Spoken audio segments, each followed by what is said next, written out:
ഞാൻ പറഞ്ഞ് ശ്രദ്ധിക്കാം. നമ്മൾ സാധാരണ നെല്ലിന്റെ പേര് വളമെടുക്കുന്ന പേരാണ് കേട്ടോ. 2 തരം പേരുണ്ടാവും കേട്ടോ. ഇതാണ് വളമെടുക്കുന്ന പേര്. അത് നമ്മൾ പറയും ചടപേരെന്ന് പറയും. അപ്പോൾ ഈ പേര് 4 ഇഞ്ച് 5 ഇഞ്ചിൽ കൂടുതലില്ല. അപ്പോൾ നമുക്ക് മണ്ണ് ഈ ഇളക്കിയ മണ്ണ് റെഡിയാണ്. ഇത്ര മതി, മണ്ണ് ഇളക്കിയാൽ മതി കേട്ടോ. പിന്നെ നടുമ്പോഴേ ഇത്ര മാത്രമേ വെക്കാവൂ, താത്തരുത് കേട്ടോ. കൂടുതൽ താത്തി വെക്കരുത്, ഇത്രയും വെക്കാവൂ കേട്ടോ. അപ്പം നമുക്ക് ഈ വളം മാത്രമല്ല, ഇത് നമ്മൾ ഒരു 8 അടി അകലം വെക്കണം. കാരണം ഇതൊരു 4 ഇഞ്ച് വേര് അങ്ങോട്ടും പോകും, 4 ഇഞ്ച് വേര് ഇങ്ങോട്ടും വരും. അപ്പോൾ നമ്മൾ ഒരു 8 അടി അകലത്തേക്ക് വെച്ചേക്കണം. ഇത് വെച്ചാൽ മതി കേട്ടോ. ഇതല്ലേ ഇത്ര ഇതാവുണ്ട് കേട്ടോ. അതൊരു 8 അറിയില്ലേ, ഒരു അടി എന്ന് പറഞ്ഞാൽ അറിയില്ലേ, 12 ഇഞ്ച് അകലം കേട്ടോ.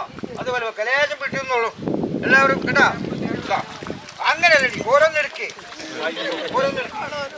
ഓരോന്നെടുക്ക് കേട്ടോ. എല്ലാവരും ഓരോന്നെടുക്ക്, കൂടുതലെടുക്കല്ലേ. അതല്ലേ ഇതെടുത്താ വെക്ക് അതൊക്കെ എത്ര മതി മതി മതി മതി. അങ്ങോട്ടൊക്കെ മോളെ ഇതിൻ്റെ അടുത്ത് വെക്കുക. എത്രയും വെക്ക്, ഇത്ര അങ്ങനെ വെച്ചാൽ മതി കേട്ടോ. അതന്നെ അതന്നെ അതന്നെ അങ്ങനെ നിറഞ്ഞ് വെക്കുക എല്ലാവരും. അതിൻ്റെ കുറച്ചും കൂടി അങ്ങ് കയറ്റി വെക്കുക. അത്ര മതി അത്ര മതി മതി മതി താത്തി മതി, അത്ര മതി.